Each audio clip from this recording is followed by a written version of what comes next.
Okay, while I do the introductions, the candidates need to just make sure that their microphones are attached. They've all got lapel mics. And the reason for that is that we are live streaming on Facebook. So give Facebook a wave, everyone. Yes. My name's Tom Lonsdale. I'm a trustee of Marsden Community Trust, which is the new trust formed by the residents of Marsden to take on ownership of this building on behalf of the community. It's been a long haul getting here, and we underwent a process called asset transfer, which was nothing more than a dream the last time we had this very, very successful event in this room. And it feels like history coming full circle. This building was built by the Mechanics Institution, for the community, by the community, and it held many, many significant civic events such as this one. So now, as owners of our own building, we now have to make it pay. So nobody has been charged to get into the building.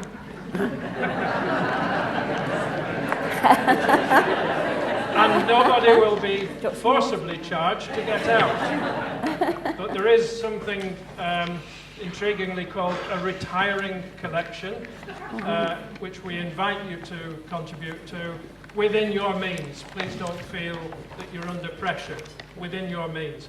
But the building will have to be maintained by what money it makes. And it makes quite a bit of its money on the bar. So equally, please do not feel shy about going to the bar. It will remain open all the way through, otherwise we'll just have a stampede at an interval if there was going to be an interval. There's no interval. So if you're thirsty, just get up and help yourself and be content that you're contributing to the sustainability of the building. Right, that's enough by way of introduction, other than just to say we are live streaming throughout, for which, thanks to Kirklees Local Television, there will be a more formal vote of thanks at the end. And hopefully, at that point, the candidates have had enough time to prepare their lapel microphones. They've been given advance warning that they will be given only a maximum of 1 minute to introduce themselves, during which time I will keep quiet. And we're going to start with Thelma on the end for 1 minute. Thank you. Okay. Good evening.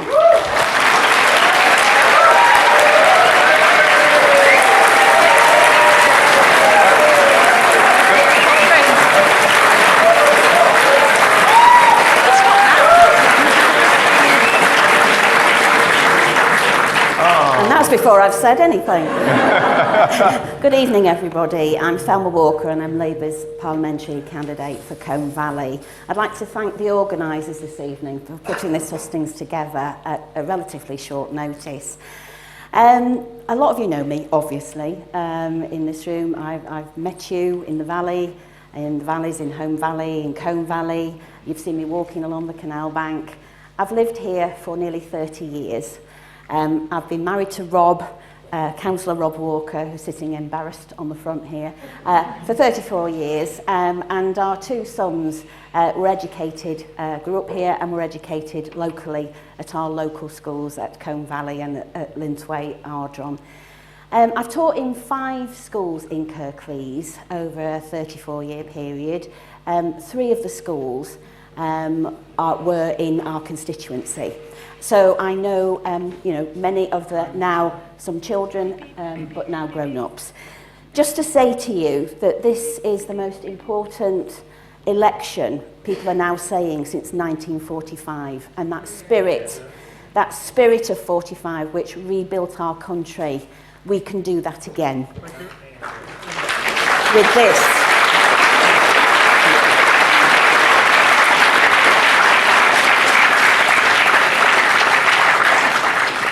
Thank you, Thelma. I tried to stop you on time, but you had 10 seconds, so we're now 1 minute, 10 seconds for the Patricia.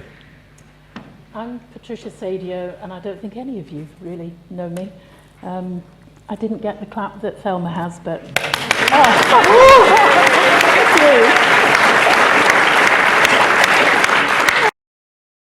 I'm going to be over time now.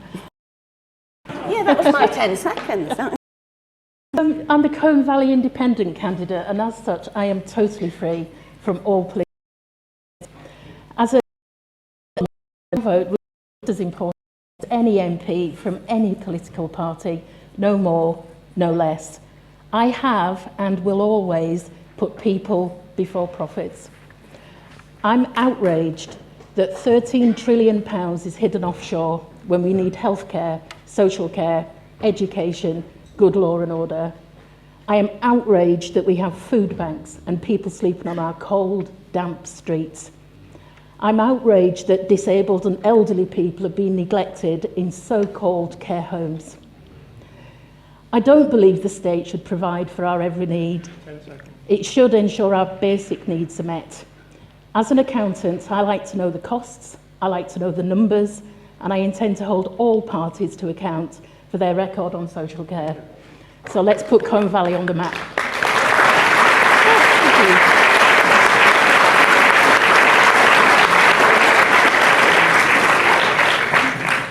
Jason will be used to the rules. Well, we'll still allow him 10 seconds on. Thank you. You're a little bit friendlier than Mr. Burko. So, look, can I just thank you all for coming along here on such a rainy, wet evening? And isn't it fantastic that after the horrors of Manchester and London, that despite having political differences, we can all come together, show our democratic ways, and have a calm, hopefully, and rational debate about the future of our country. Because there are terrorists out there that won't like the fact that we're doing this here tonight. And I think it's fantastic that we are doing. It's also very poignant for me that we're in the Marsden Mechanics. I held one of my many jobs fairs here. And that is probably one of my priorities, getting young people into quality jobs and apprenticeships. Because if they're in work, they've got a future, but then they're also paying their taxes. And that means we can support our NHS, our schools, and our public services. There is no magic wand, and as you're probably going to hear me say a few times tonight, there's also no magic money tree as well. There's some difficult challenges ahead. Thank you.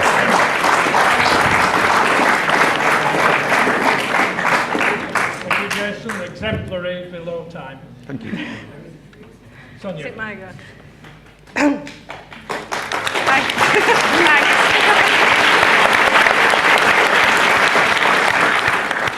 Hi, I'm Sonia and I'm standing for the Greens. Can you hear me? Yeah.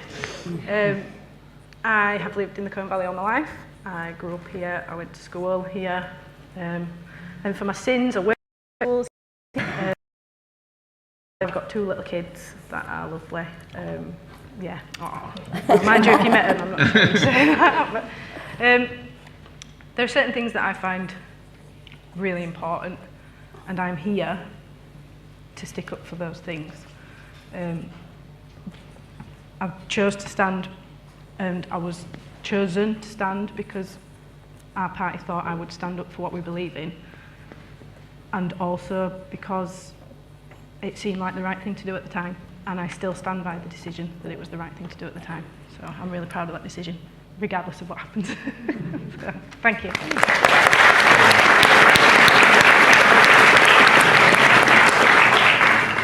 Thank you. And finally, Cahal. Thank you very much. Thank you to the organisers. And thank you all for being here. It was a great attendance the last time I was here also. Since we've been here, a lot has changed in the last 2 years. We've seen 2 years of Conservative rule on their own, as opposed to the coalition that we had. And 2 years which I think has not been good for us, for our communities, or for our country. I want to keep us in the single market, I want to keep us in the customs union, and I want to protect the rights of EU citizens. I want us to reverse the Tory cuts. I want to stop the Tory underfunding of our NHS. I want to invest and protect our NHS and social care and to save our A&E. I want to stop the divisive Tory grammar school programme. I want us to invest in our schools, all of our schools, so that all of our children have a high quality education. I want to stop the cuts to our police. I want us to invest in our police. I want to invest and increase the numbers, and I want us to be able to equip our police so they can deal with the threats that we now face. This election is your choice and your future, and we can change Britain's future. And that's why I'm asking for your vote on Thursday, because I want an open, tolerant country where we can all get on and be good to each other. Thank you.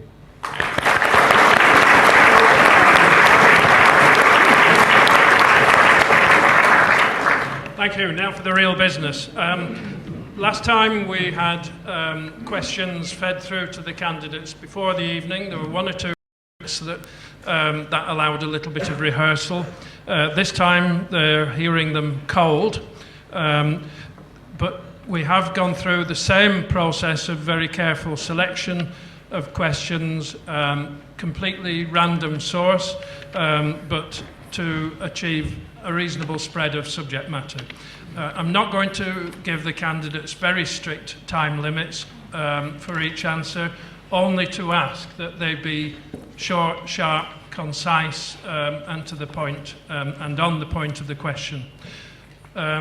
There was a meeting yesterday to select the questions, and the first one out of the hat comes from Barney Stevenson. And Barney, would you announce yourself and read your question, please? Hello, I'm Barney Stevenson. Is there anything else you want to know? Your question. My question.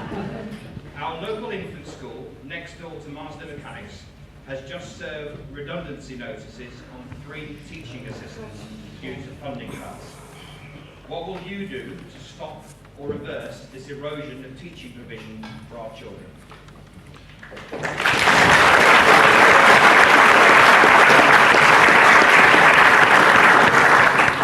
Thank you, Barney. The sequence of responses is going to be random, and I've deliberately mixed them up each time, so there's no relationship between the topic and the sequence. So the first question comes responded first by Carl. Thank you. Thank you for the question. I mentioned in my introduction the need to fund our schools. Over the last number of years, schools haven't been receiving the funding that they require. We have had the fairer funding policy, which the Conservatives were introducing, which doesn't do as it says, because it was neither fair nor it was funding. It was actually a cut. The Conservatives now also want to remove our free school meals for our children, which I oppose as well, because in this area, 3,790 children would be affected by that, and over 22% of those children are children who live in poverty. So I think it is a necessary and a must to put the appropriate funding into our schools, into our education. And the Liberal Democrats in the manifesto have promised to do that, in a manifesto that is being fully funded and costed. So we need to put in the money that is required per pupil in real cash terms, so no child loses out, and that every child has the opportunity to succeed. So education is the key to a fairer society. Thank you.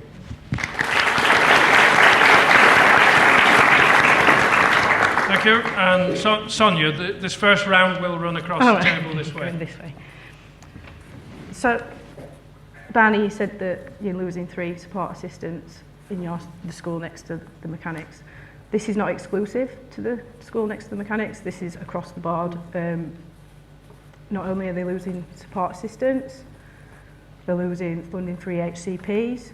There's no support for children with additional needs. And it snowballs. So what happens is you've got a child that needs support, and that child doesn't get support. So that child's behaviour, or behaviour is the wrong word, their needs aren't met. And when the child's needs aren't met, it impacts on every single other child in the school. And that impact is then passed on beyond the school, so the families at home struggle. So then maybe the families at home go, right, we're not getting the support we need at school. So we're going to look at CAMS for some help for our child that's not getting the support they need at school. CAMS, we can't do anything, our lists are full. So CAMS say, go to Northrop Hall. They will support you. Northrop Hall has a 26-week waiting list for children at the worst level of needing support. So this problem is endemic, and it's got worse and worse and worse over the last few years. I mean, I was a support assistant in school. I loved it. The kids, you know, they're brilliant. They're being failed day by day, and it's not the teachers, it's not the support staff, it's the fact that they're underfunded and they're not appreciated. So you're losing these staff, it's all snowballing into a big mess which impacts on everything else. The NHS suffers, families suffer, the people on the streets suffer because the families can't cope and the kids are suffering. There's people crying out for help and nobody is helping them, and I think that's disgusting, and that is one of my big things that really needs sorting. Green Party policies, to the point, we believe there shouldn't be a structured education until a child is 7 years old. We believe that every child should have a fully funded education, that there should be the right number of staff for that child, that there's only 20 in a class. You know, as Selma said before, I've seen it on the Hustings video, our education policy is amazing. And as far as I'm concerned, I've just written down here, for funding wise, whatever it costs, that's what we should pay, because these kids are our future, and without them, we're nothing.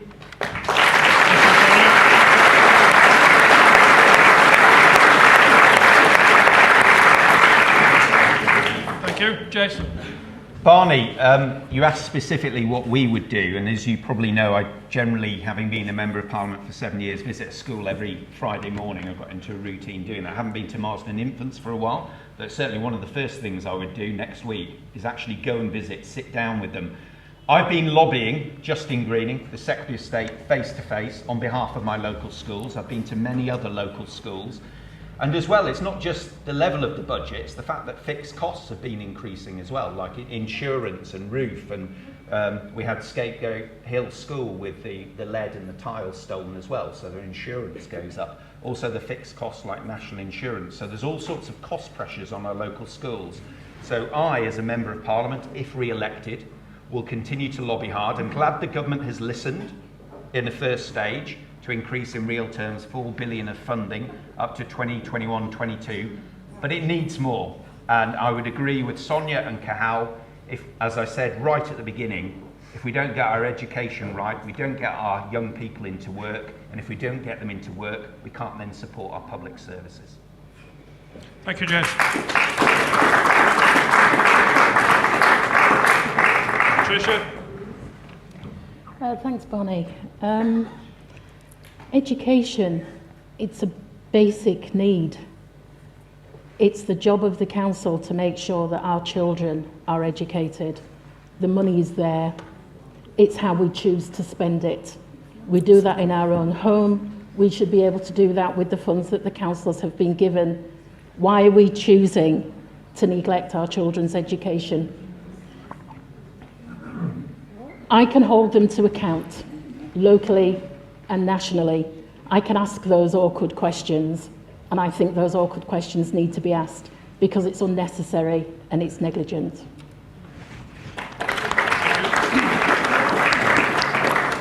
Okay, clearly education dear to my heart as a teacher and head teacher for many years, and now still in conversation with local head teachers and teachers who are at the wit's end at the moment. Colne Valley have the figures here. The estimated cuts to Colne Valley schools are £9,264,721. Per pupil average £454. You know, that is, you know, your child, your grandchildren, you know, each year having that cut.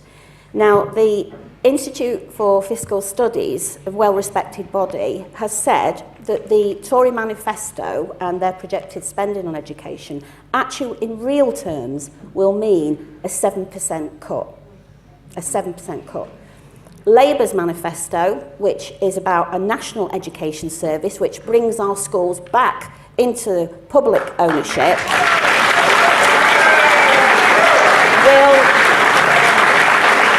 will be investing 6% more increased funding for our children and for our future.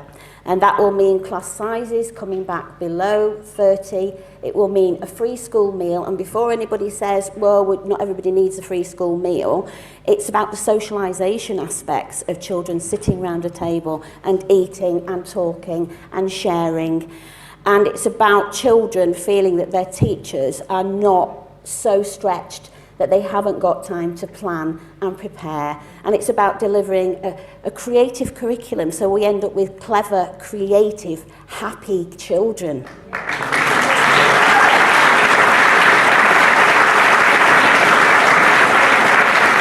So we will reverse the 3 billion cuts that this Conservative government are imposing. We will introduce an arts pupil premium, so our children here in Marsden through the Colne Valley will learn to play an instrument, will learn how to paint, will act, will write poetry, will be creative, because this is a creative, radical valley, and that's what we'll do with our education under Labour.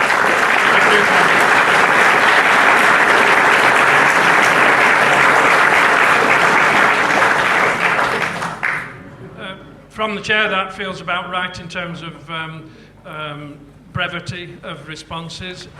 We've decided not to take questions from the floor through the main body of the session. The important thing is to hear what the candidates have to say. If we get through all the questions, there may be a brief opportunity at the end. But we're moving on now to Edgar Holderoyd-Doveton. If you could please announce yourself and read the question. Good evening. Good evening. The question I've got for the panel is, what will you do to help young people across Kirklees, and especially here in the valleys, be supported to find secure employment in these difficult times? Thank you. First out of the hat this time is Jason. Edgar, great question. Great to see you. As I said right at the beginning, getting young people into work and quality apprenticeships is probably one of my biggest priorities. I've held, I think it's 5 jobs fairs now, where 30 local companies and training organisations have come along, and we've had over 250 to 300 people coming to each of them as well. And many of the jobs are quality jobs. Our local companies are award-winning and they're exporting round the world. I'm very proud when I'm in London, because I look across from the Houses of Parliament, that the glass pods in the London Eye are made in Lockwood.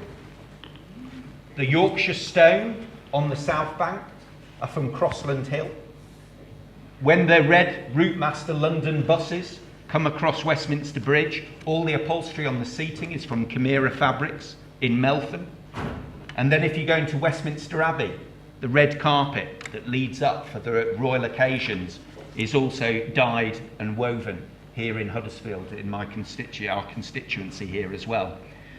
As well as supporting young people with jobs, I think it's very important to give them opportunities at an earlier age. I'm a big supporter of the National Citizen Service, which the government brought in 7 years ago.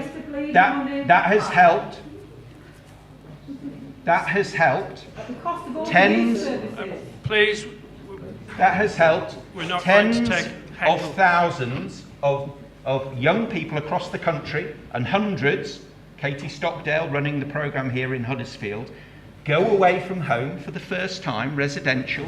It's funded by the government, and there they plan a community project, and then they come back and put the community project back into operation. And finally, Edgar, you're a councillor. Another thing I've done for young people is encourage young people to get involved in local democracy. And I'm very pleased to have campaigned and supported Eleanor Bunbury to get on to Colne Valley Parish Council. She's 19 years of age, and she's one of our youngest councillors ever. Thank you, Jason.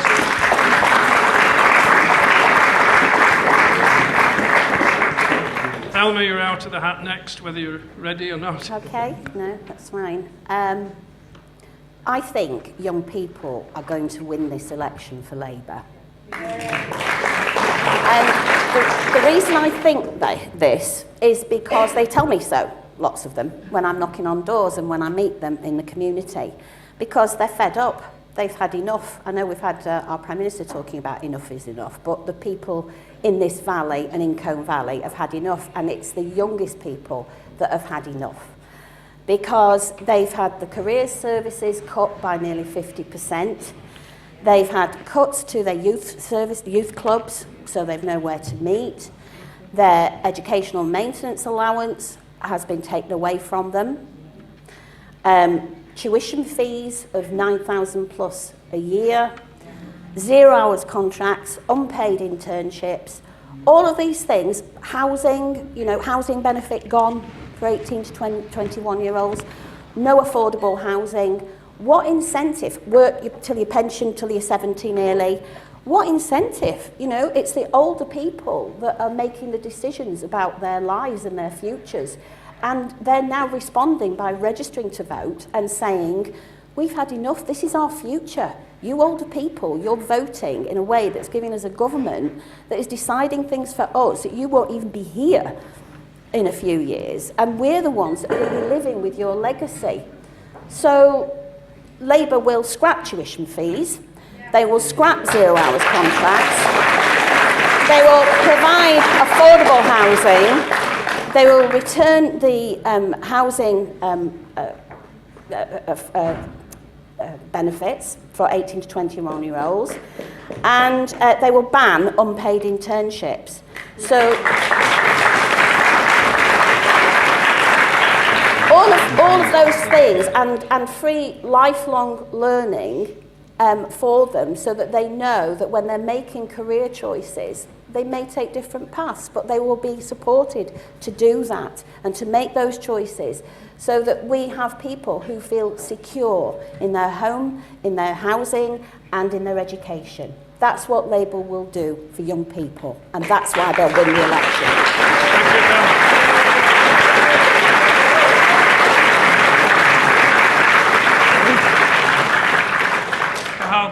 Thank you. Thank you, Edgar, for the question. Young people are the future, and they, as has been said previously, are being let down massively by the issues they face, the challenges they face, the barriers that are put in front of them. And the fact that they can't vote at 16 is another problem which needs to be resolved as well, so that then they can have their say in who runs our country and who represents them best.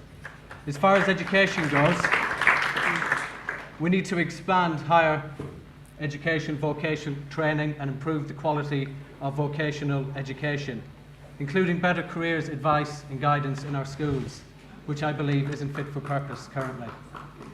We need to ensure the young people are equipped with the skills and the knowledge that they need to progress. So vocational qualifications, the different routes that are available to them, apprenticeships, but apprenticeships that mean something, apprenticeships with qualifications and proper pay. And that's crucial because they're being let down and used. We need to reinstate the benefits that have been cut in proposals to cut benefits for our young people. Pupil numbers are rising across our schools, and we're facing additional costs such as payment of the apprenticeship levy for maintained schools and increased employer national insurance contributions. And the results are, as we said answering the previous question, is that our schools are losing out. And if we don't fund our education properly, and by stopping the divisive grammar schools which the Tories want to bring in, then we can fund our schools for all of our young people. Thank you.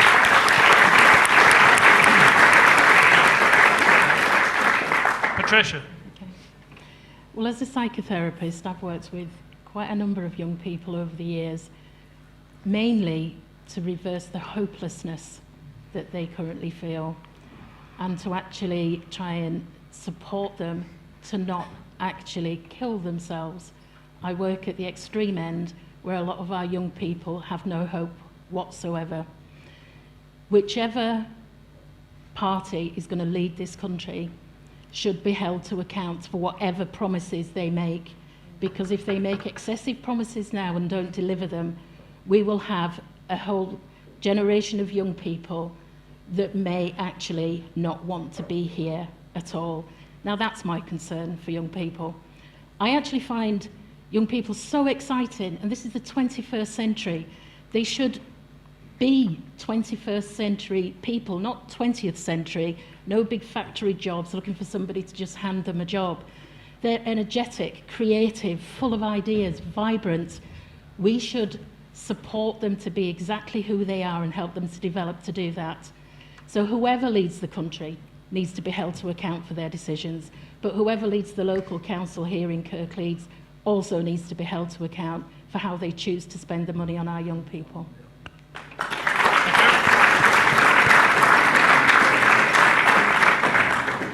And last always gets the chance to have a go at all the others as well. Thank you. I'm really glad you've asked that question, Edgar, because it gives me opportunity to challenge Jason on something that every time I hear you say this, Jason, it makes a little bit of me inside go, ooh, because I have this sneaky, no offence, right? None taken. I have this sneaky suspicion that when you talk about good quality jobs, you mean jobs that pay a lot of money. Now, when I think about a good quality job, I think about something that benefits the person who's doing the job and the company that they work for. So, the other day, I got a phone call.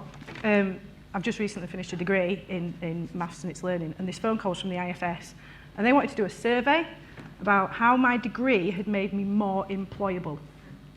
Right? And that's how they're measuring our universities, on how employable we are after we've done it. And I don't think lifelong learning should be about how employable we are.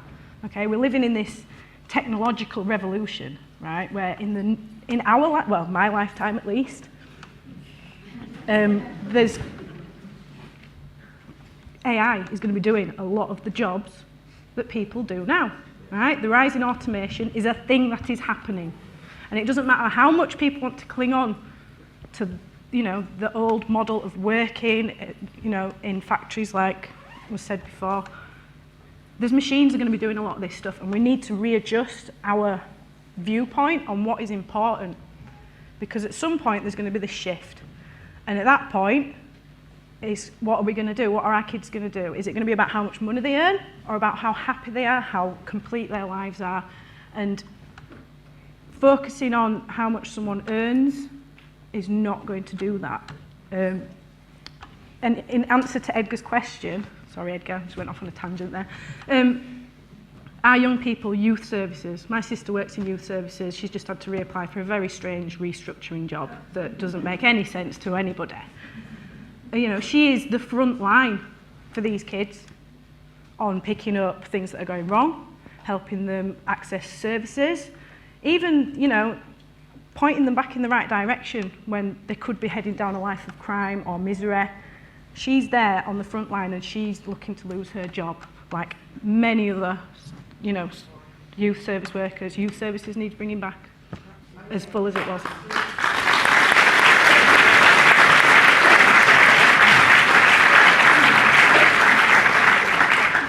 Thank you.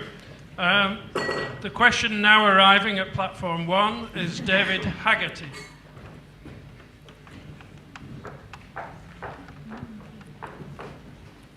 Rail passengers at Slathwaite and Marsden have experienced above inflation fare increases for the past 15 years, and we are always being told that fare increases are needed to pay for investment in improved services.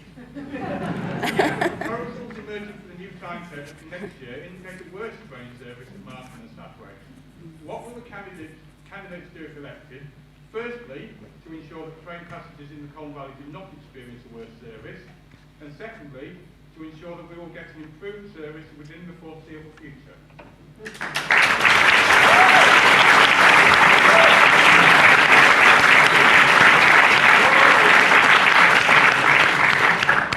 Unsurprisingly, that's a popular topic. Patricia. Well, I was in London last week, and there was a big talk about the new underground that they've just done for £15 billion. And that kind of turns my stomach a bit, Sonia, when I hear things like that. Because I think, what could we do with £15 billion across Yorkshire? All the conversation about the Northern Powerhouse seemed to have disappeared since the election.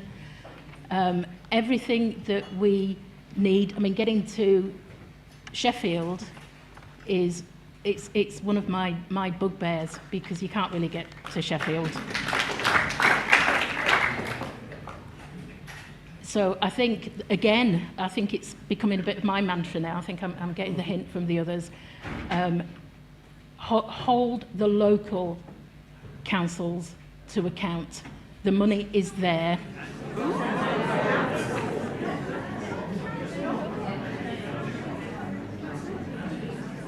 Oh, all right then. I won't use that mantra then, shall I? I'll forget about that one. But I, like you, like to travel by train. So whatever happens, whoever's in government, whatever they promise, whatever they say they'll deliver, we need to make a lot more noise about why it's not happening. And that's the only thing I can do as an independent candidate, is bang the drum and make the noise for local people. Thank you. Jason? David, as you know, I've been chairman of the Rail in the North all-party parliamentary group, and although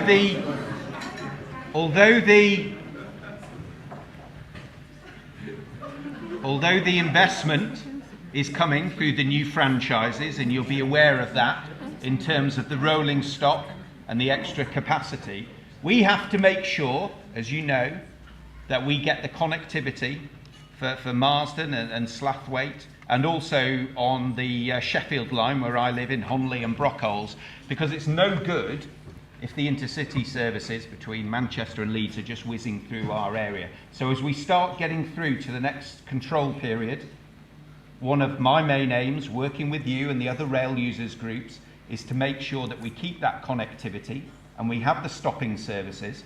So as we were talking about jobs, people here can access Leeds and Manchester and beyond, and also as well for leisure. It's really, really important we get it right. Thank you. Sonia? Thanks. I'll be really honest and level with you here, I don't know very much about trains. Good woman. So, on that note, if I was elected, I'd probably ask the guys who know about trains. Good answer.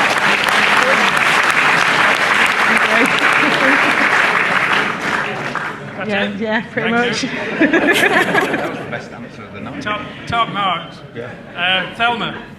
Yeah, it was Labour's National Rail Day the other morning, and at the crack of dawn, some of you may have seen me there, a few of us were on Slathwaite station and talking to commuters there, and some of them were really surprised to know that their fares have gone up 27% since this government came into power.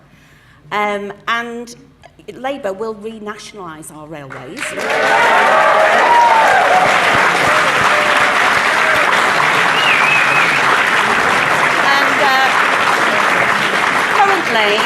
Currently, we've got 20 national train lines which are run or owned by foreign state-owned companies. So what happens after Brexit? I'm not quite sure. So that obviously needs to be looked at. And just to address the question of local authorities and councillors, there is a meeting planned, I believe, for later this month with the combined authority representation or representative, and he's coming to meet local Labour councillors to discuss the local service and the fact that they want the faster direct trains from Leeds to Manchester, but that should not impact negatively on us. So our councillors are fighting our corner on that. Thank you, Thelma.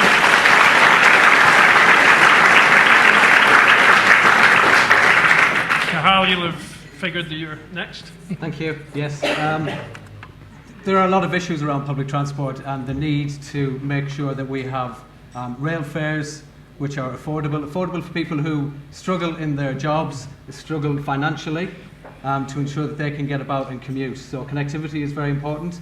The increases in rail fares is disappointing, to say the least. We need to ensure that there's better crossover between boundaries. We need to ensure that all of our trains here work for everybody. So not just HS2 and the like, but how we can get about here and move to our different communities. Public transport must be accessible to all. We need to ensure that new rail franchises include a stronger focus on customers. So to this point, customers are key to the movement and progression of public transport. We need to include ultra-low emissions zones throughout the UK, which will help, and give 16 to 21-year-olds discounts on bus and rail travel. Thank you. One long question followed by a very short question, but couldn't be put more simply, by Elaine Ratcliffe, please. Why would a person with a disability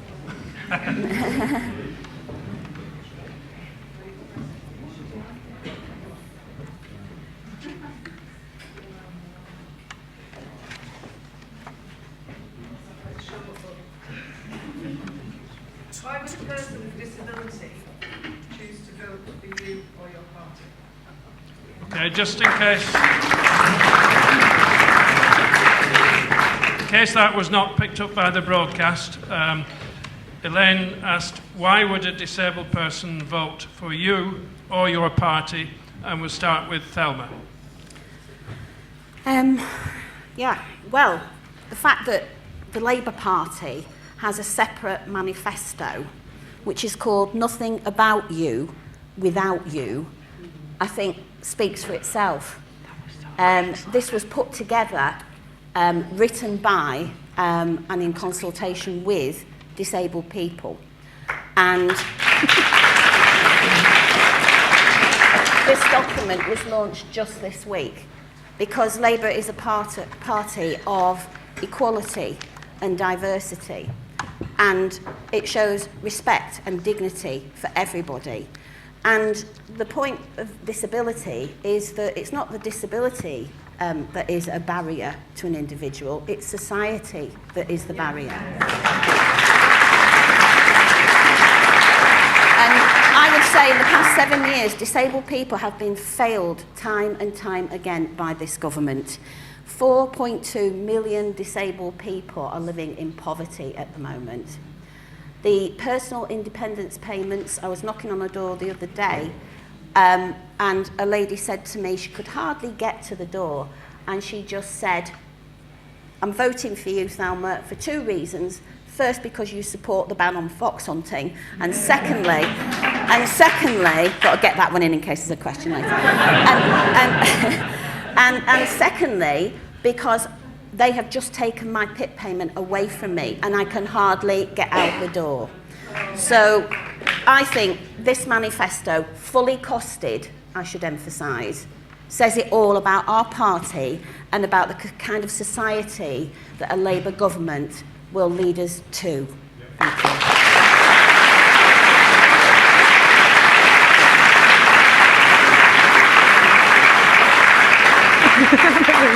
Trying to make eye contact with Cahal. Thank you. I noticed. Yeah, thank you. We must all, and as Thelma quite rightly said, as a society, we need to be doing more. We need to change, we need to adapt. We need to meet the needs of all of our people.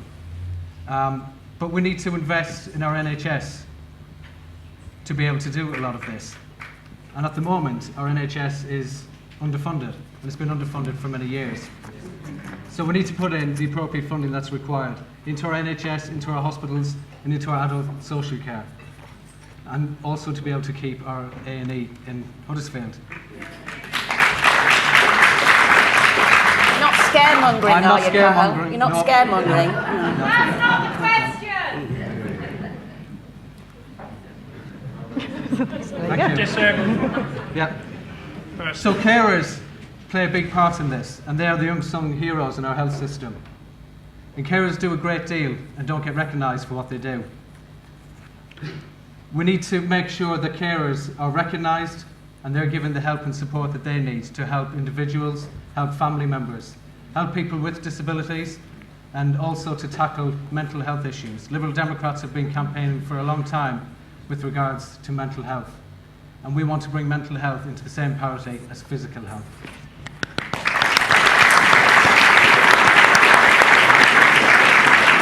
Thank you. Sonia. Thank you. I'm really glad you've asked this question, but before, I love the name of your thing, Thelma. It's been a Green, it's been a Green Party policy for years. Yeah. That nothing is about people without people across the board. However, I'm really glad you asked a question because my eldest is disabled and I'm on a forum for disabled parents. Now, this isn't really about why people should vote for me if they're disabled. This is a plea right? This is a plea for whoever gets elected, right, to listen to these that I'm about to list to you, because I promised those parents that I would read them out, okay? So, we've got wheelchair services with children that are waiting 7 months for their remoulded chair because they've grown out of the old one, right? We've got children that are waiting 18 months because they've grown out of their buggy and need a proper wheelchair. There's a 26-week waiting list at Norton Fort Hall for mental health input. EHCPs are a nightmare. They are not fit for purpose at all, and it's just completely unfair on the children, the parents and the schools. There's a lack of funding and support in schools. Obviously, we've discussed that. The ASD waiting list is 3 years in our area. ASD waiting list is 3 years in our area. Oh, I'm sorry. Autistic spectrum disorder. Sorry, I'm throwing out the acronyms there. There's not nationwide diagnoses. So children in different areas are getting different diagnoses. Some areas don't recognise other areas of diagnoses. People who pay for private assessments because they are so at their wits' end aren't getting their diagnoses recognised by the local authority. Okay? The services are passing the buck. I'm going on, I'm sorry, I'm carrying on until I've got to the end of my list. So the paediatrician won't refer and tell you to go to CAMS. CAMS won't refer, tell you to go to the social worker. The social worker won't refer, tell you to go to the paediatrician. They're playing tennis with your child's referral and nobody's referring the child, right? So, you know, they're passing the buck and nobody's helping. There's no consistency in the adult social care. It depends on the social worker. So you might have one social worker that does brilliant stuff, your social worker changes, all hell breaks loose. I mean, I could go on and on and on, but please, whoever gets in, do something about these things.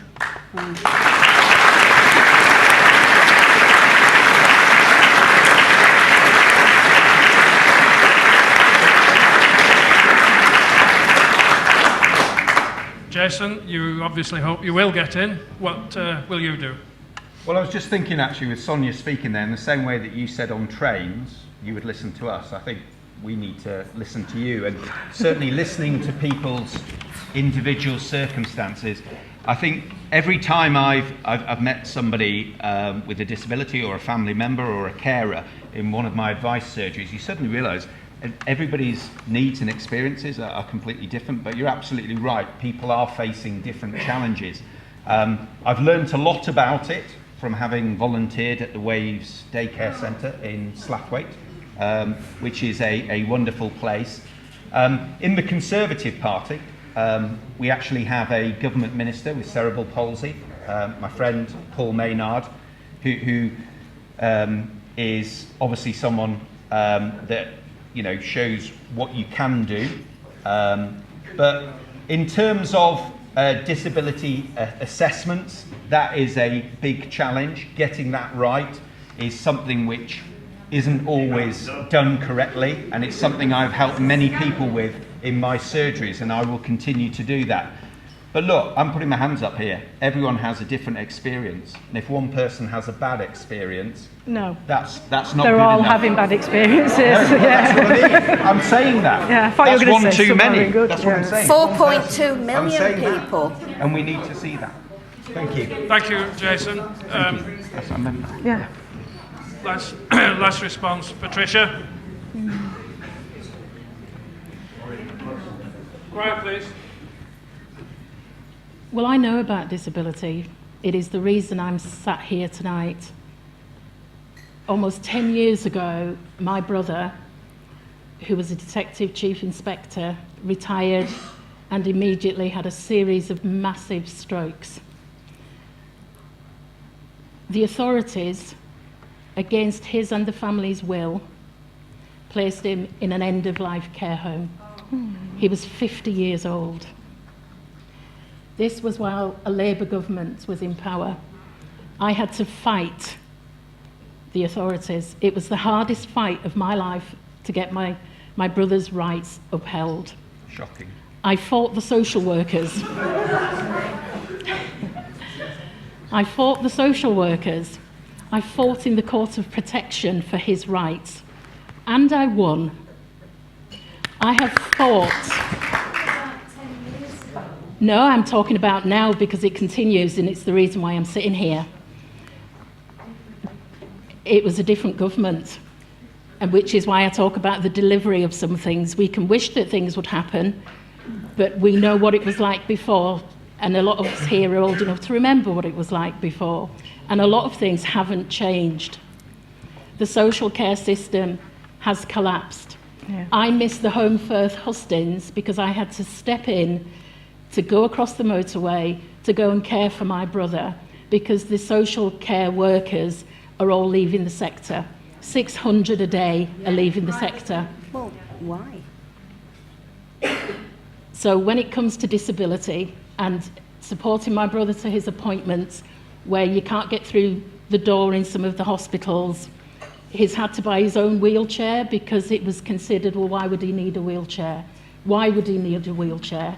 Who decided it was the end of life for him? I know about disability.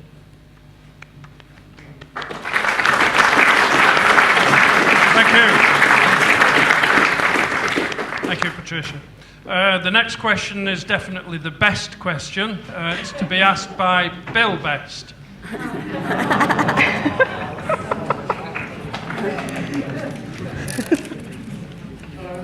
name's Bill Best. Should sufficient state benefits be available to everyone who falls on general misfortune, i.e. redundancy, ill health, disability, social care, etc., or should these also extend to subsidised lifestyle choices? Thank you. Yeah, you can say it again. That's quite a subtle question. Shall I read it again as it was on the page? I'll read it off the page because Bill added one or two words which he was quite entitled to. Should state benefits only help people who fall on general misfortune, i.e. redundancy, ill health, etc., or should they be used to subsidise lifestyle choices? Bill, can we just clarify that? That would be as well as, not instead of. As well as. Thank you. The question has been asked. If you think it's unreasonable, let's hear what the candidates think of the question. And we'll begin with Sonia. Hi, thanks. I don't know if all of you know Green Party policies, but one of our policies, and one of my favourite policies, not the favourite, but one of them, is a basic universal income for everybody. Now, the mentality behind that is that in this modern day and age, there is enough for everybody. Times are changing, we've got technology and things, you know, holding us up underneath. If everybody's basic, and I mean basic, needs are met. So you've got your house, you're warm, you're fed, clothed, education, you know, all the rest of it. But basic income covers those basic things. Now, you want to go out and get shiny things, you go out and get a job. Yeah? If you're happy on the basic, you don't. But, right, and here's the big but, happy people tend to do things for other people, including work that is what I call a quality job. Right? So if people have their basic needs met, they can then grow. Yeah? They can go to university, they can learn new things, and they can then push those new things out to everybody else, and our whole world can grow more and more beautiful and shiny and lovely with each passing day.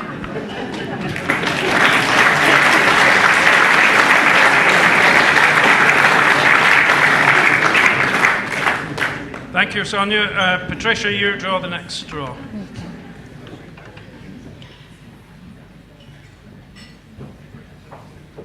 Well, I don't believe the state should provide for our every need. I said that at the beginning. It should, however, ensure that our basic needs are covered, just like Sonia has described. I think you read my notes. So we should have food. Everybody should have food. That's a basic human right. We should have water. It shouldn't be in private hands. That's a basic human right. We should have good health. We should have a roof over our head. We are entitled to care when we need it. Not necessarily when we want it, but when we need it. And That is what our taxes are for. If we use them for other things and neglect those areas, then we have failed as a society, because if we can't do that, what are we doing? Thank you. Thelma? Well, I think that what we're living through at the moment is, in my opinion, a society where a lot of people are feeling frightened for whatever reason. It could be a disabled person because they don't know whether they are going to be supported with their disability and to be able to live a full life. It could be the young person who's perhaps homeless, rough sleepers. It can be a young family where the Sure Start Centre has just been closed down and there was a family support worker there giving them that support. It could be the old person who is thinking, am I going to have to sell my house to be able to afford my social care? So you look at every sector of our society at the moment, and there's pockets of deprivation, but there's people that are really stressed, and people, as they're getting older, are almost frightened of getting sick and frightened of getting old. And families frightened of losing their 0 hours contract job, which gives them no security.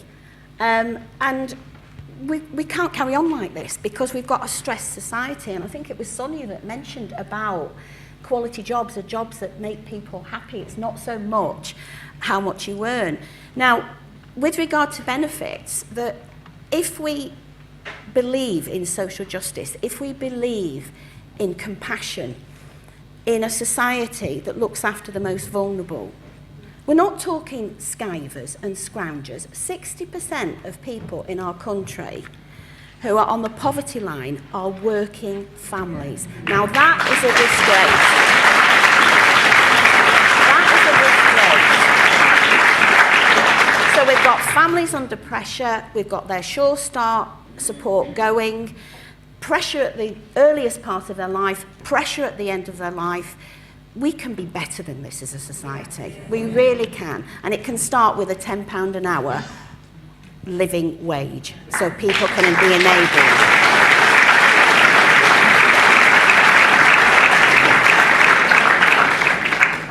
That's it, Thelma? Yep. Cahal? Thank you. Of course, we need to meet the basic needs of individuals. In a fair society, we look after each other.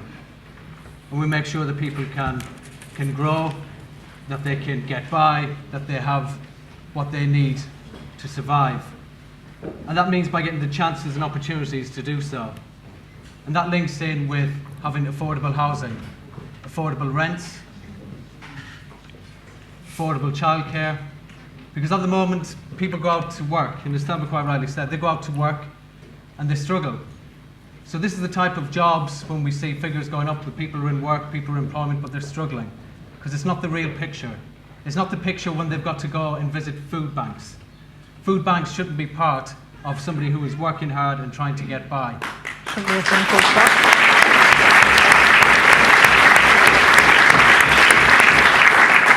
And I would like to see a society where food banks don't exist.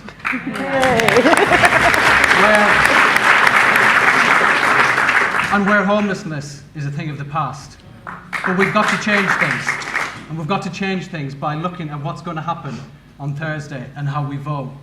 And are we going to be happy with settling with what we've had to put through over the last number of years? Or do we want to change things?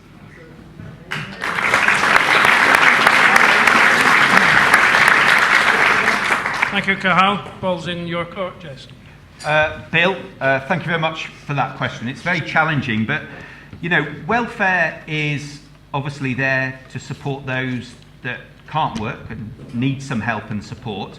But to be able to help those people, we do need to have a strong economy. We need people going into work. We need enterprise. We need entrepreneurial spirit, creating jobs and employment so that people can pay their taxes. And those taxes, as I said earlier, can go into our health service, our schools, and provide and support those. Google. Provide. Please, no heckling. Sorry, I can wait.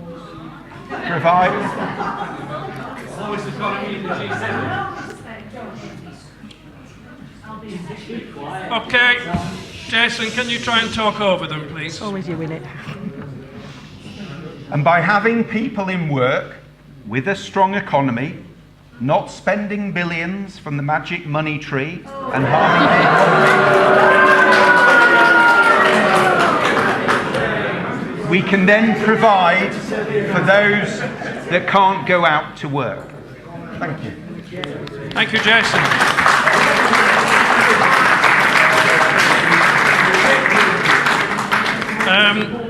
The next question has almost, thank you. The next question has almost been flagged in a previous response, and I may need some help with the surname of Anne Jurchishin.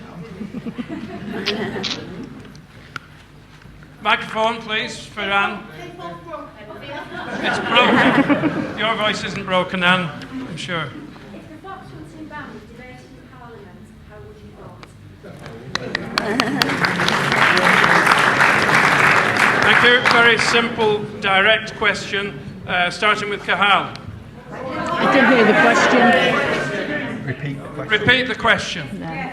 If the fox hunting ban was debated, or were to be debated in Parliament, how would you vote, assuming you've been elected? I'm against the cruel and unnecessary killing of animals. I would keep the ban.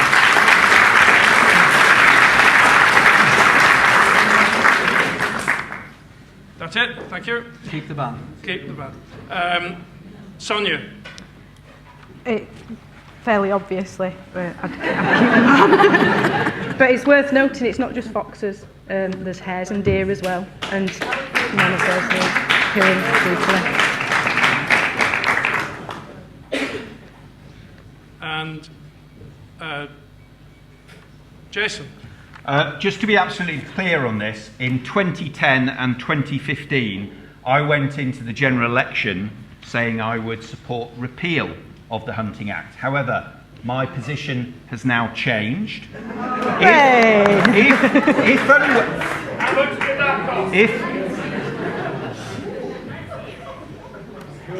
If and when a free vote comes forward, and a free vote was said in the previous Parliament and it never came forward, I would listen to my constituents before voting. So my position has changed. Does that mean you weren't listening to them before? Patricia. There's constituents with all views, as you know. So. Yeah, exactly. No, it's me. I just wait Patricia. to plan down, yeah.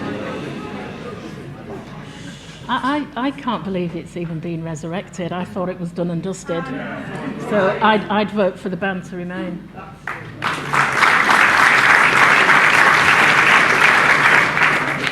And Thelma. I think I've already mentioned I would support the ban, and Labour has included in its manifesto, which is fully costed, I think I've mentioned a few times, costed the fox, yeah. But a maximum, to increase the maximum sentence for animal cruelty as well is included in that.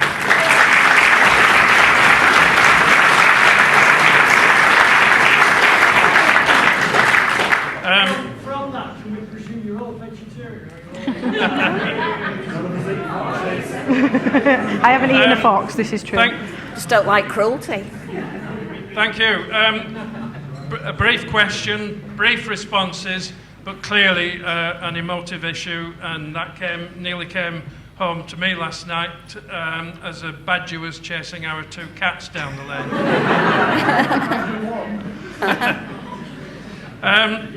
Next question is from Adam Gent,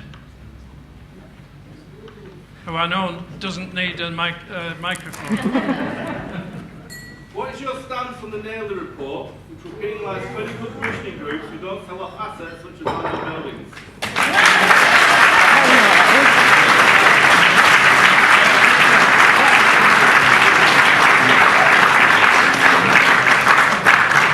Jason, you get first hit at that. Did you catch the whole question? You should repeat it for everyone. Yeah. That I suspected that one or two might miss it. What is your stance on the Naylor report, which will penalise clinical commissioning groups who don't sell off assets such as land and buildings. For those that don't know, this was a government commissioned report by a chap called Naylor, obviously, into the use of NHS estates. I think it reported back on the 31st of March. We've obviously had the general election. The government hasn't responded just yet. However, as we are aware, and I don't know if we've got a question coming up on the future of A&E at Huddersfield Royal Infirmary, this is really, really relevant to us. Because at the moment, I hope all of us in this room are fighting to save our A&E at Huddersfield Royal Infirmary. Theresa May said it to Andrew Neil.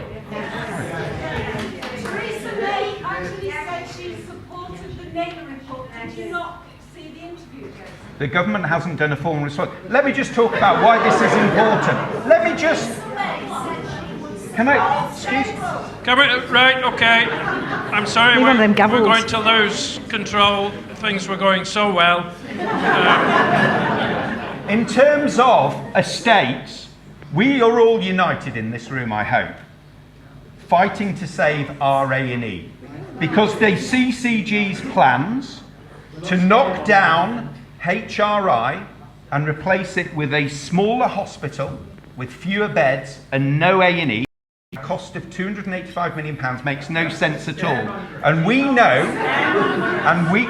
we know that the CCG will struggle to get that funding to make their plans happen. And that's why we need to be able to make sure that they're not going to do another dodgy PFI deal or sell assets that are part of our community to push through these plans, which I hope we are all united in fighting. Thank you, Jason. Thelma, if you could... Well, several things, really. I mean, I hear that you've had conversations, Jason, with the Prime Minister about the possible closure of our A&E. Lots of conversations, you say, and yet she's called local campaigners scaremongers. You know, so there's that where you seem to be across with the Prime Minister.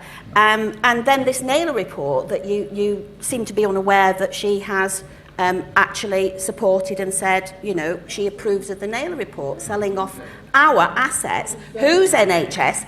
Our NHS. You know, I mean, the thing is, you know, the Naylor report, not if they sell off the assets, the government will match fund, from what I'm hearing, and give the private planners and developers extra money, you know, as well. I've only, to be honest, just found out about this Naylor report and been looking into it, and I'm shocked and appalled that what belongs to us that we've paid for, it's the same with the schools, you know, with the academies and free schools, that we have paid for, we're being asset stripped. And, you know, you need to talk to your Prime Minister, Jason, I'm sorry, because you seem to be across with each other.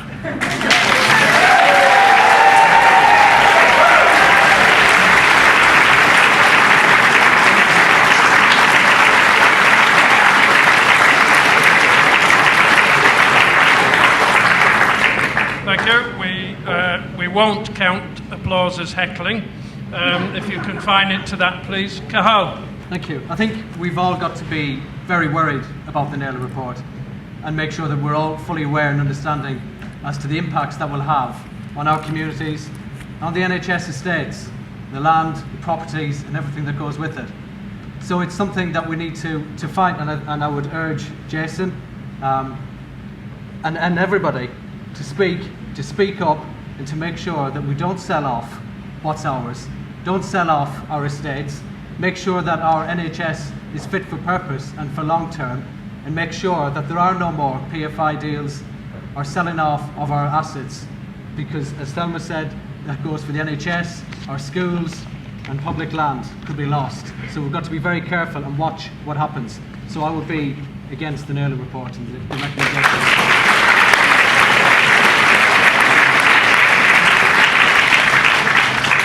Thank you. Patricia. Oh my goodness, I couldn't believe this when I read it, that this was going on right under our noses. It was hidden information, it was snuck in without us knowing about it. We have got to keep this in the public domain. I was really shocked when I looked at the investments from MPs that are invested in construction companies who are building our care homes, who are profiteering from our basic needs. And, you know, if the information's correct, it includes Mr. Hammond, the Chancellor. I am so shocked at all these things. But they will get overridden, they'll get lost, they'll get hidden again if we don't make the noise and hold them to account. It has to be people before profits.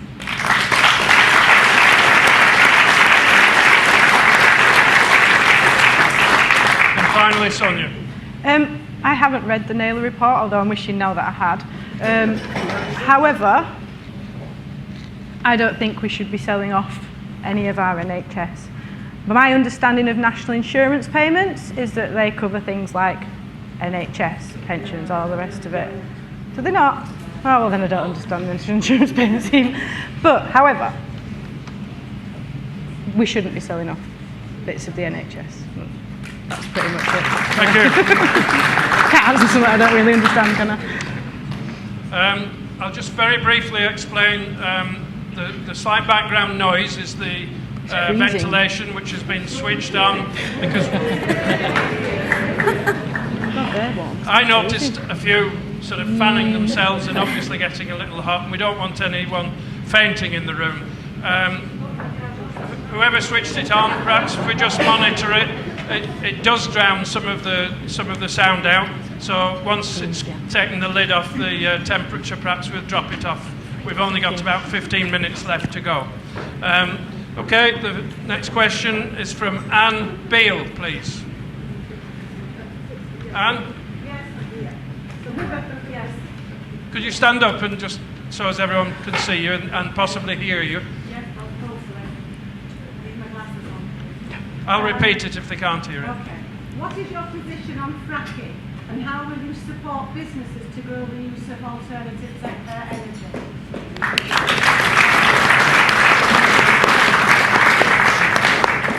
Okay, the candidates have been asked, what is your position on fracking and how will you support businesses to grow the use of alternative energy? And Patricia is first. Okay. Fracking scares me, to be honest. I don't understand why we need to still go underground for our energy supplies. I was in the Caribbean last year, and solar panels weren't even in the Caribbean because big corporates were making more money by selling electricity that the local people couldn't afford. So there are lots of different ways that we can get our energy rather than drilling underneath us and creating all sorts of problems that we know nothing about.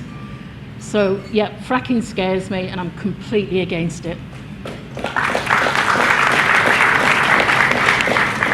Thank you. Jason.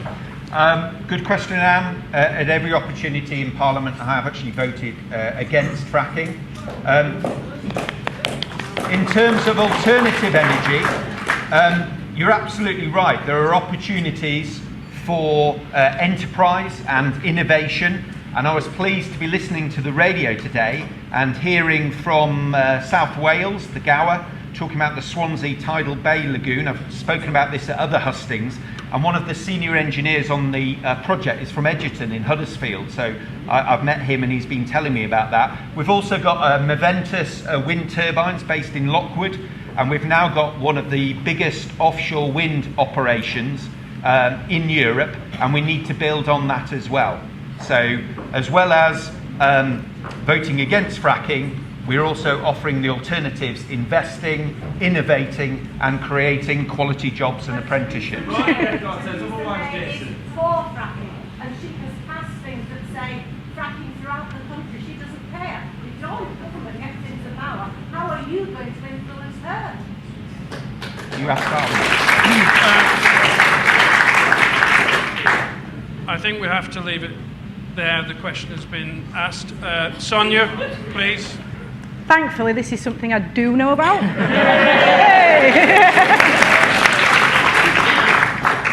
I am so 100% against fracking. Fracking, no, we do not want fracking. It is bad. Yeah. Let's think about what we can do instead. Yeah. So, some of you might have heard of a dude called Tesla. He's Tesla, yeah. He's an American. Well, he's not Tesla himself. Elon Musk with his company Tesla, named after the dude called Tesla. But he has invented these tiles that go on your roof, and they're like solar panels, but they're tiles. Yeah. And there's other companies doing something similar. It's not exclusive to Tesla. And if we built every new house and filled that roof with tiles that are solar panels, that Teslas actually have an infinity guarantee on. Yeah? Their guarantee is infinity, which is great. So everyone's got power. You get your wall thing to go with it. You save what comes through the day. Everybody's got free, clean electricity, right? We don't need fracking. You've got these windmills making lots and lots of power. There's one in Home Firth. I've got a share in it. I love it. Yeah, it's giving that electricity back to the community. We've got wave technology. The technological revolution at the moment is amazing. Right? We don't need all digging into the ground type things. We have new wonderful things. And India, at the moment, their solar power, the bottom has dropped out of it to the point where it is so cheap that anyone can have it. And they're having this revolution. We had the Industrial Revolution. They're having this solar revolution. And India is just going to be completely transformed by solar energy. And I want a bit of that. I don't want no hole digging. Thank you.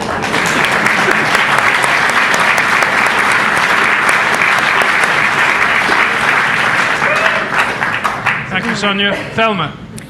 Well, Labour will ban fracking. They have a target of 60% of our energy to come from low carbon and renewable energy sources. 60%. Good. That's a target, which for companies, I think part of the question was about how do we encourage companies, was that right, to actually deploy this? How will you support businesses to grow the use of alternatives? Well, in the manifesto it talks about encouraging businesses to meet this target. And meet the renewable energy target when they're, actually carrying out their business. So that's one way of answering part of that question. The other part of it, though, is a general environmental thing for me about the Brexit negotiations and our environmental laws and protections that are currently in place. And part of that negotiation, and I do dearly hope it's Keir Starmer that's doing those negotiations. Emily Thornberry and Keir Starmer, as opposed to Davis and Boris Johnson. Can you imagine that? I do hope that is part of the negotiations, in the Brexit deal, is going to be about protecting our environmental laws. So, ban fracking.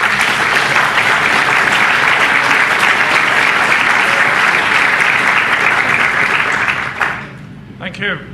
We are doing very, very well. We're into our reserve questions. And the first... Oh, you've missed out Cahal. Oh, sorry, I do apologise. I'm waiting patiently. Cahal, I do apologise. You didn't make eye contact.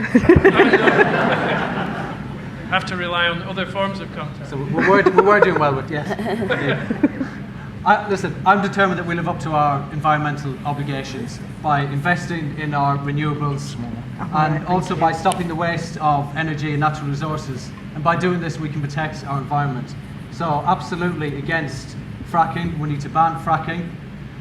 We need to double the production of green electricity. And we need to be setting targets, achievable targets, and doing that without digging holes. Thank you.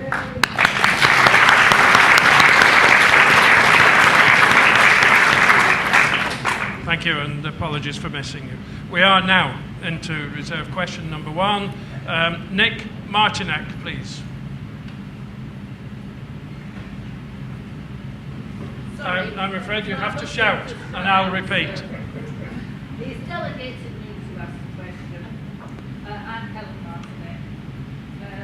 Under the conditions laid down by Parliament in the European Union Referendum Act the UK electorate voted to leave the EU. Will your party honour this democratic decision, or will you work to keep the UK partly in the EU, for example, in the EU single market? Thank you. And as I promised, I will repeat that so that it's on the record. Under the conditions laid down by Parliament in the European Union Referendum Act 2015, the UK electorate voted to leave the EU. Will you or your party honour this democratic decision, or will you work to keep the UK partly in the EU, for example, in the EU's single market? And the first question goes to Thelma. Yes, I'll be quite open about this. I voted to remain. But the Labour Party respect the democratic right and vote of our people, and will go about a positive partnership and negotiation. Great Repeal Bill, which is the Tory bill, where there is no vote by MPs, no question about which laws they want to just throw out as to whenever, would be replaced by Labour with an EU rights and protections bill. And that would ensure that there was no change to workers' rights, and there would be those environmental protections that I was talking about before. So I mentioned the people who will be negotiating this deal to remain in the single market, to have those positive partnerships. 50% of our trade is with the European Union. We have so much to lose if we do not negotiate diplomatically. And saying I'm a bloody difficult woman is not the language of diplomacy.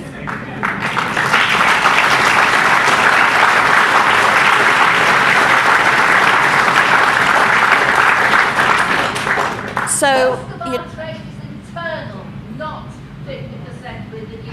yeah, but if we start the things we do import, if you start putting high tariffs on it, or they do, 27 other countries are not just going to sit back. They're already angry at what has happened. Theresa May is acting as if she can just dictate the deal. It doesn't work that way. It doesn't work that way. It's called diplomacy.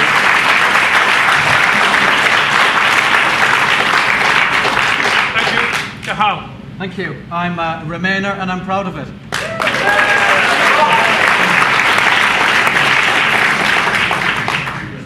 I respect the outcome of the referendum. We're leaving, and now we negotiate a deal to leave. And to that point, we need to get the best deal possible. And that means staying in the single market, customs union. These are important for our businesses, for trade, and for us to be able to work with our European partners. And I also believe that whatever deal is done, that we should have the final say. And we should decide whether we accept what perhaps Theresa May and her colleagues want for us. Because we decided to leave, we didn't decide on the detail. You wouldn't decide to go on a holiday and then let somebody else decide where you're going. And to decide maybe that you're walking, you're not going to have any money, and you're going somewhere where you don't really like. And then you would say, I'm not going.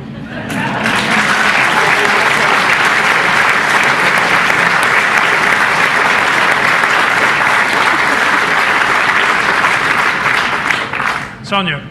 If we're doing the cards on the table honesty thing, I didn't decide right up to the last minute which way to vote. I knew I should vote, but I didn't, because I felt I couldn't make an informed decision. And that was my problem with the whole thing. I didn't know what to do because I didn't know what was happening. I know other people who didn't vote because they could not make an informed decision. Right? And this is why I'm really pleased that the Greens and the Lib Dems are offering an informed choice referendum. Now, that doesn't mean I don't think we should leave or we should stay. I think we should know what's going to happen before we make that decision. You used a holiday analogy, mine's a house. It's still a similar thing. You wouldn't buy a house without looking at it first, to go and live there. And if you turned up at it and it was all naff, you'd be a bit fed up, wouldn't you? So I think an informed choice is what we should all get. And it's Green Party policy. Your last remark was drowned out. Jason. I'm a proud leaver. I voted to leave. And look, we have a clear choice on Thursday at the general election. We have the Conservative Party, who accept the will of the British people and are going to make the Brexit negotiations work. Those negotiations will begin 11 days after the general election. The Liberal Democrats and the Greens are very clear. They will offer a second referendum. No, just one second. Hold on. Sorry, point of order. It's not a second referendum. It's the first referendum on the deal. Yes, what he said. Not the misleading. I'm happy to clarify that, and as we saw no, I'm very happy. Another referendum then, another referendum. Well, it was good enough first time, it's good enough the second time. And as we've heard from the Labour Party, and this is probably one of the reason why we're having this general election, I've seen firsthand in Parliament where Labour MPs and some Liberal Democrat MPs are trying to hinder, delay and halt the will of the British people. People have voted. We must respect the will of the British people. We must make these Brexit negotiations work. Please let Jason finish. Quiet, please. This whole event is for you to hear what the candidates have to say, not for them to hear what you have to say. Thank you. Jason. It's like reverse politics.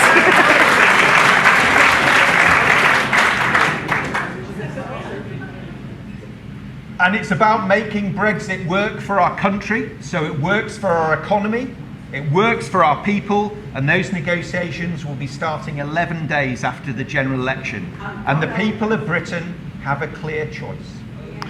Strong stable. Thank you. And Patricia takes us up to the stroke of 9 o'clock. Well, we are where we are. The vote's been taken.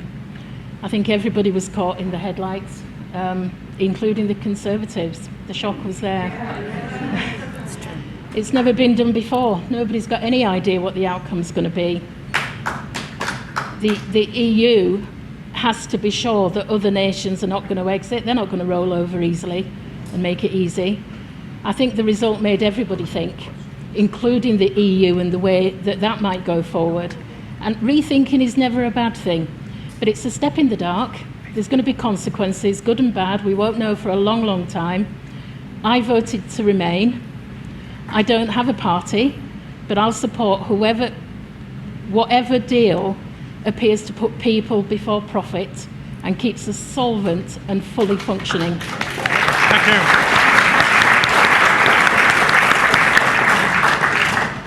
you. Nine o'clock was our target finish. We've used up all but one reserved question. I'm flexible. If the candidates are flexible, we can take a very, very brief response to one more. If everyone in the room is happy to do that, otherwise we can close. Yeah? Okay, Diane Barclay, quickly please, and candidates, very, very quick responses. Diane. Between 2015 and 2016, there was an increase of 16% in the number of people sleeping rough in England. Do the candidates know the data on homelessness in the Colne Valley, and what will you do to reduce homelessness?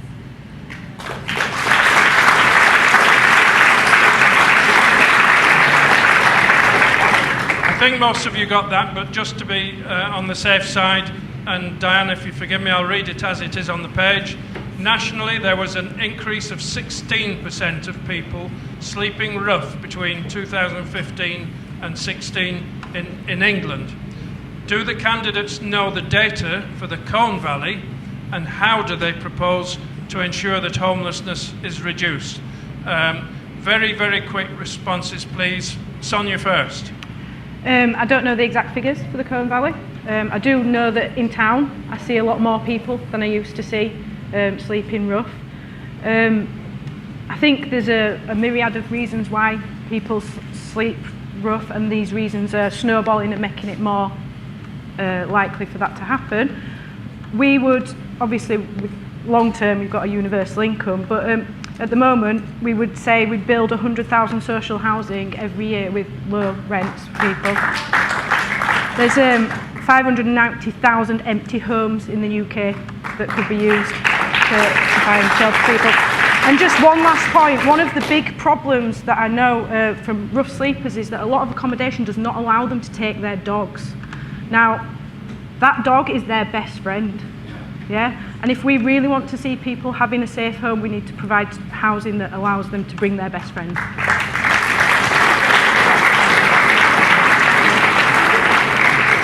Patricia, briefly, please. I don't know the exact numbers. I did read about it. And one of the articles that really really quite upset me actually was the article about them sleeping in the bins, where the bin collectors had to be really careful when they emptied the bins. They were sleeping there for warmth, but sacrificing their safety. What is that about? How is that happening here? We need to make a lot of noise about this and aim for 0 rough sleepers in the Colne Valley. It's not impossible. Thank you. Thelma? Well, what our society has become. You go to any town centre, city centre, and you just expect to see people sleeping rough. And I don't know the exact figures, and that is bad for all of us not to know. Maybe one of us does, but I don't. But I know nationally there's been an increase of 50% in rough sleeping. And you know, 1 in 10 of those rough sleepers are ex-vets, they're ex-service people. Now, what does that say? What does that say about people who've been putting their lives on the line, who are reduced to the state where they are homeless, probably suffering from post-traumatic stress disorder, and, you know, facing this, and we walk past them every day? What does that say about our society? So Labour has pledged 4,000 homes for rough sleepers. We have those spare homes for rough sleepers. They have pledged 4,000 extra homes. Get them off the street and enable them to be independent and back into society. That's what we need to do. Thank you. Cathal? Yeah, the number has increased, and that's a shame, and that just shows what's happening nationally, and it just shows that the economy isn't working for everybody. I know that numbers here locally in the constituency aren't as high as some other constituencies, but that's not the point. The point is anybody sleeping rough and not being looked after and cared for is absolutely wrong. And what we must not go down the route of doing, which other local authorities do and other cities do, is putting measures in place to prevent people from sleeping.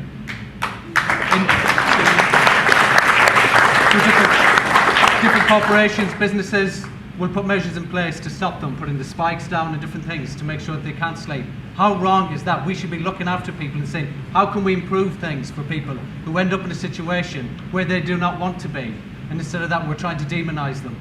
So we need to look after people. I know in town, in Huddersfield Town Centre, there are volunteers that go around helping the homeless. And it's encouraging to read and to support those people who are going out helping others who are not as fortunate as them by providing food, blankets and sleeping bags. But this is the society that we live in, where there's people homeless, there's people visiting food banks, and it's simply not good enough. So we've got to do an awful lot more by having affordable housing, and Liberal Democrats have said that that's what they will do, to put housing in place, social housing, to meet the needs of all of society. Thank you, Cathal. Entirely by chance, Jason, you get the last word. Okay. Diane, I don't know if you work with the homeless or maybe with the charity. I'd certainly like to speak to you about it afterwards. I've been meeting with a chap called Dave with the Change Project in Huddersfield, collecting food and distributing it. I've also been to visit St George's Crypt in Leeds to see how they're supporting homeless people there as well. And I'm also very proud to have supported my Conservative colleague Bob Blackman in the House of Commons, who brought forward a private members bill, the Homelessness Reduction Bill, and it got cross-party support, but it also highlighted the plight of people homeless. And Thelma's absolutely right. the number of military veterans, and as one myself, I think we've got a unified response here. This is something we all need to work on to make sure that we have 0 people sleeping on our streets as soon as possible.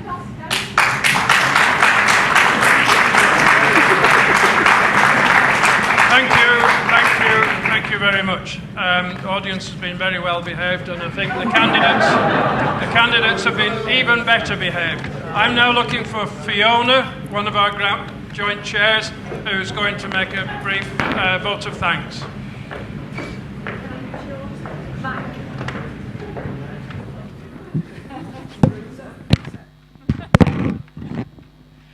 Hello. I think one of the most treasured things about this building, Marsden Mechanics, which has just returned to community ownership after 100 years, hooray, has always been that it's the only public building in the village which is not affiliated to a religious or political organisation. But for me and the other people involved in making the transfer happen, this is really important because it provides us, this building provides us, as a community, with a unique place to debate. It doesn't mean that because we're non-aligned that that this shouldn't be a centre for debate.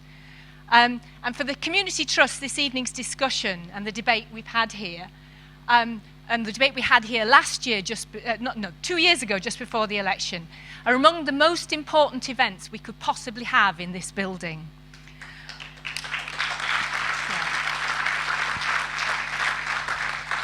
And at the moment, there seems to be a general feeling and a serious risk that people can and do feel that they're not listened to, that they're not important, that they're being left behind. And we're so fortunate to have this building as a place which welcomes and can encourage us to speak to one another and also to be heard by people who will be represented by us. And I think we've done that this evening with we've spoken to people and we've been heard.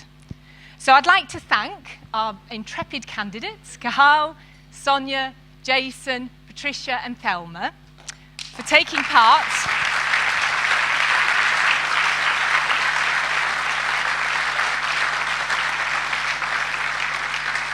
And like last time, we've had a fantastic team of people from across the village who've put this event together. And I particularly wanted to thank Pete, Barney, Marianne, Maeve, although she begged me not to, Sheila, Craig and Emily for putting this together for us. Thank you very much.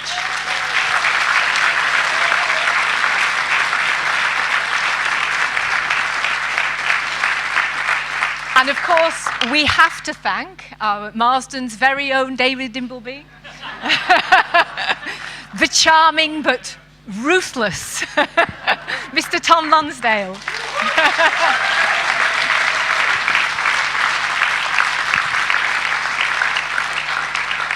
And I'd like to say a thanks to our team from the Mechanics, particularly Felicity and Louise, who've done a lot to support this event with their usual enthusiasm, sense and good humour. And Sharon and Ben are from our bar squad this evening. And Adam and Will, who have helped us with the sound. And Kyle as well, from Kirklees TV. So just a little reminder, if you haven't spent all your pennies at the bar, if you can spare a few more on the way out, we're not allowed to shake a bucket in your face, but just look out. Didn't hear that. The buckets are both green and as well as purple, and the green ones say Jazz Festival, but not having any of it, it's for us, for our refurbishment. Okay, but thank you very much, and thank you all very, very much indeed.